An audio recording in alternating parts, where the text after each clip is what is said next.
La dégressivité de l'indemnisation des chômeurs, dans l'indemnisation des chômeurs. Messieurs, Laurent Neumann, Éric Brunet, bonjour. Bonjour Jean-Jacques. Bonjour Jean-Jacques. Mon cher. Mais c'est une Eric. excellente nouvelle que les socialistes se penchent sur la question de la dégressivité. Vous êtes favorable à la dégressivité? Mais bien sûr que je suis favorable. François Hollande, il y a quelques semaines, a lui-même évoqué le fait que la France est le pays d'Europe qui indemnise le mieux le chômage. Je rajouterais, moi, que la France est le pays du monde qui indemnise le mieux le chômage. Alors là, bien évidemment, on a toujours la tentation de faire de jolis débats un peu esthétiques chez vous, Jean-Jacques, où Neumann et moi, on se fout aimablement sur la gueule. Mais je vais vous dire, là, il n'y a pas de débat esthétique. Là, c'est une réalité concrète. Si on a tous autour de nous, vous, moi, Neumann, on a tous autour de nous un chômeur qui ne veut pas revenir dans l'emploi parce que, non pas parce qu'il est malhonnête, attention, faut pas exagérer, simplement parce que le chômage l'indemnise confortablement et qu'il se dit, bon, je vais attendre quelques semaines, quelques mois avant de rechercher sérieusement. Ça dure 2 ans. Hein. Ouais, voilà. Et bien donc, 3 ans, 36 mois pour les plus âgés, les plus de 50 ans. Alors juste un mot, la dégressivité ne va pas régler le problème du chômage, bien sûr, mais ces 10, 15, 20% de chômeurs qui ne sont pas très actifs, eh bien elle va les inciter à travailler davantage, plus vite pour revenir dans l'emploi, et donc ce sera une mesure efficace.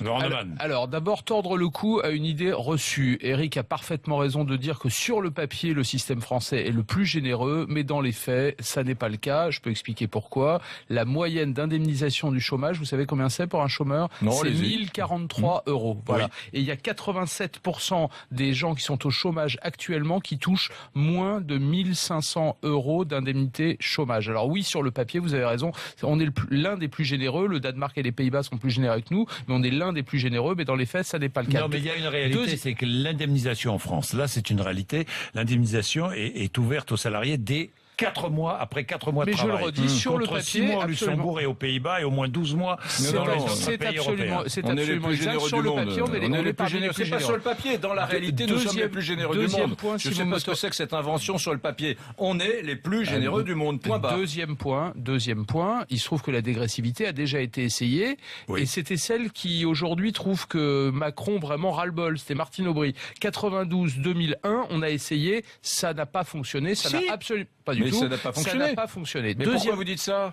Parce qu'il y a des ça a fonctionné. Il se trouve que ça n'a pas réglé le problème du chômage, bien sûr, mais ça a fonctionné. Qu'est-ce que vous auriez voulu que grâce à la dégressivité, il n'y ait plus de chômeurs en France? Alors à quoi ça sert? Ça n'est pas une solution miracle. Si c'est pas pour remettre au travail les gens, à quoi ça sert? Ça sert à amener 10 ou 15% de demandeurs d'emploi français à œuvrer davantage pour retrouver un emploi. C'est tout. C'est pas là pour régler le chômage. Chiffre après. À vous, donc je vous le dis, donner. à cette époque-là, on a quand même essayé le système pendant 9 ans. Non seulement il y avait moins de chômeurs à cette époque-là qu'aujourd'hui.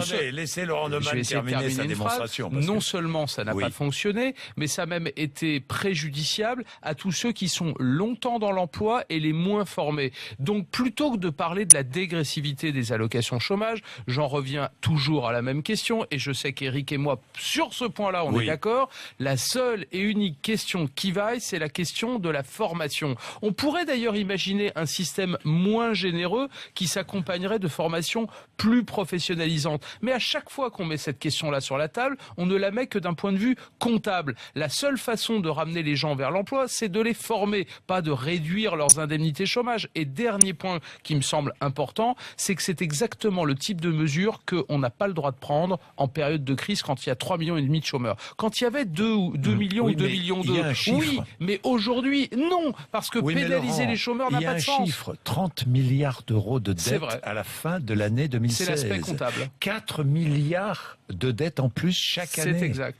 Mais vous savez que quand le chômage... Comment faire? Alors on augmente les cotisations. Qu'est-ce qu'on fait? Juste un mot. Vous savez que quand le chômage était à 2 millions, 2 millions 2, il y avait quand même 13 milliards de dettes. Oui, déjà. Donc ça veut dire que ça ne suffit pas, le nombre de chômeurs ne suffit pas à corréler avec le montant de la dette. À chaque fois que le matin ici, on parle d'emploi, vous nous sortez votre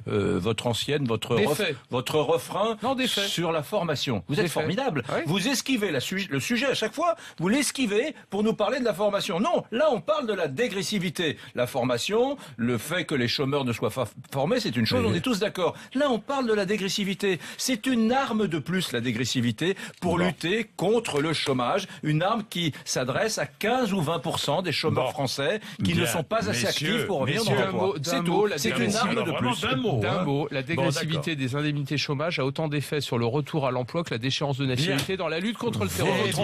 Vous vous trompez. Vous savez quel sera mon invité. Vous savez qui sera avec nous tout à l'heure. Pierre Laurent. Alors lui, il est évidemment contre toute dégressivité du chômage. Nous écouterons ses arguments, ses solutions pour lutter contre la dette de l'UNEDIC. Puis je lui parlerai de déchéance de nationalité. Et qui évidemment. dînait à l'Élysée hier soir. Et il était à l'Élysée hier soir pour ce dîner. Il va nous dire ce qu'il a mangé, ce qu'il a fait. Enfin bon, comment ça s'est passé. 7h57. Merci d'être avec nous.